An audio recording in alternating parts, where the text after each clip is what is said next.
Rogue One, A Star Wars Story, is the newest film in the Star Wars saga. It is a prequel slash spinoff. And it is about the rebels that try to get the plans to the Death Star delivered to Princess Leia, and it literally takes place like a couple of seconds before Star Wars A New Hope. Now, I have been anticipating this film, and I'm very excited for it because, it's the first Star Wars Anthology film that we're getting. And I like that they're doing that. It's like every other year we get a Star Wars Anthology film to pretty much pass the time until we get an episodic Star Wars film. And I'm very curious as to any more that they're going to do. Like they say that they're going to do a Han Solo film, hopefully a Boba Fett film. And this one in particular, while I was excited for it, but it's the one that I wasn't too particular for it. Because it's one of those stories that I just like to leave up to imagination to how the rebels got the plans to the Death Star and delivered to Princess Leia. But after watching this film, I'd say I'm very pleased with it, and I can't wait to see all the other ones, because this movie definitely changes the course of the Star Wars saga in terms of tone and where they can go with the franchise. But I do gotta say, I thought this movie was good, but not great. And I know a lot of people are really loving this film, and even Kevin Smith, he said that this film is the best Star Wars film since Empire Strikes Back, which is a very, very tall order. And there are some YouTubers that were kind of left the film a little bit underwhelmed, and then there are some YouTubers that love the film, but I fall on the first group of people. Now, let me alliterate that I do not hate this film. I actually like it, but there are some stuff in the film that I felt was just kind of underwhelming. But let's talk about the positives first. Now, I did love the war aspect of this film because, this franchise is called Star Wars, and we never really got to see the in-depth war part of it, and they really showcase some scenes and just really show how brutal and gruesome the war is with the Empire. Planets are getting destroyed, people and cities are getting destroyed, and you definitely feel the sense that there is no hope. And we get to see a whole new planets. We get to see a whole bunch of new planets and see how they're handling the war and how it's affecting them. This film is also directed by Gareth Edwards, and he directed the action in this movie perfectly, and probably some of the best action in the Star Wars film that we've seen in a while. Well, of course, we have Force Awakens, but this is probably the most brutal action that we've seen in a Star Wars film, which we thought we would never see, and I applaud Gareth Edwards for that. We get some space battles, some on-ground war scenes that really paid attention to detail, and we see the characters and the stormtroopers in it, and it was just, you really felt like you was on Warzone with them. And of course, this film takes place before A New Hope, so there's going to be some fan service in this movie that ties into A New Hope, and in the fan service in this film, it actually didn't deteriorate from the movie, and actually felt organic. There's this one character in A New Hope that you see, and it just made my heart glow when I saw it.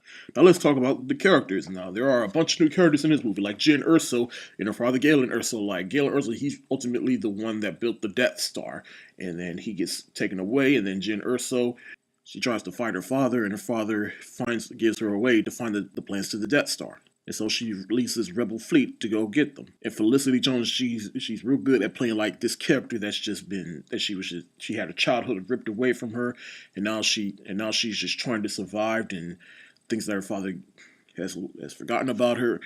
But no, she still kept hope, and she's just trying to stay tough and keep alive, The new droid in this film, voiced by Alan Tudyk, is K2SO, and he was just this funny, sarcastic droid that is pretty much a reprogrammed Imperial droid, and he pretty much brought some comic relief to it, and I just loved it. Donnie Yen's character in the movie, he's not necessarily a Jedi, but he is a Force user and believes in the Force, and I just love his character. And he's blind, but he still has a sense of action in this film, and he really kept this movie grounded in terms of the Force. And then we got Cassian in this film, and he works with Jyn Erso.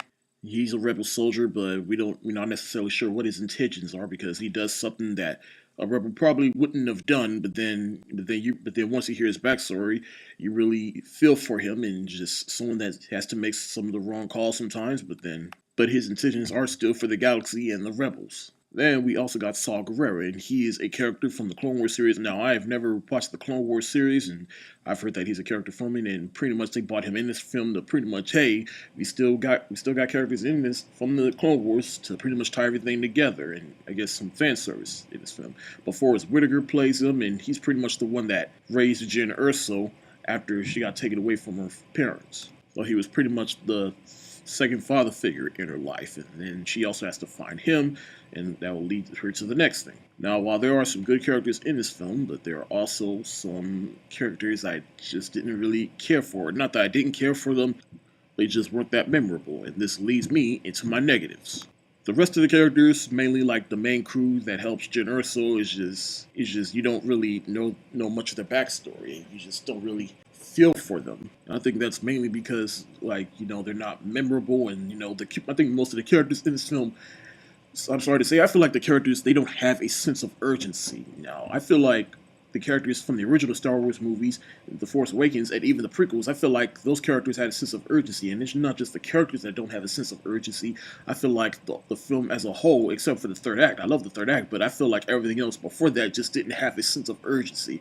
Now, I know that everything before the third act was building up to the third act, which the third act is awesome. Just some of the best action, and it all comes together, and you're just like, oh, okay, that makes sense. And especially the last 2 minutes of this film is just all sorts of action that ties into A New Hope. But I gotta say, some of the characters in this film are just not developed enough for you to care about them, and not memorable enough for you to care about them. And I think the story definitely ties into that.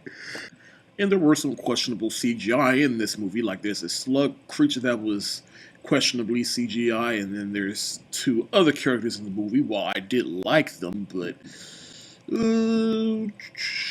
it caught me off guard. I gotta say that though, but I gotta save that for my spoiler review.